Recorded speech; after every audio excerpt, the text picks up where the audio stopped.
شباب الباب الرئيسي، لك شباب الباب الرئيسي رد يا جعش. عفوا سيدي، كنت عم افتح باب لرافض يوسف. شو طلع؟ بهاللحظة سيدي. تك.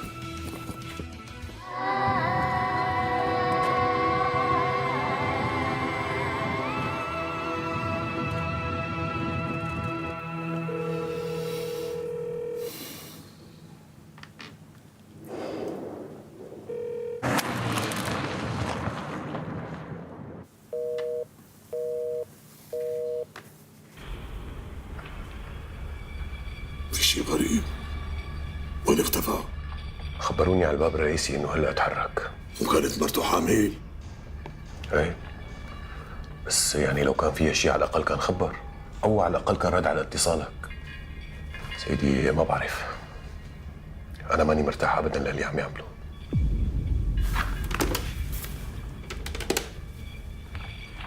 اعطيني الامن العسكري.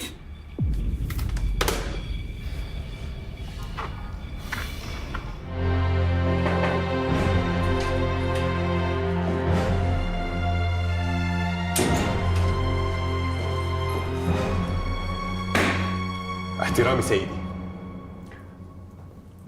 سيدي ما لقوا، ما في ولا اي حدا بالبيت، ويبدو انهم مغادرين من وقت قريب. في حدا من الجيران شاف مرته هي وطالعه بسياره خاصه ومع شنطه كبيره. خاين، حكيم، ابن الحرام، والله الافني هو وعيلته. حكي مع ضابط الامن يرفع مذكره بحث باسمه واسم مرته. امرك سيدي.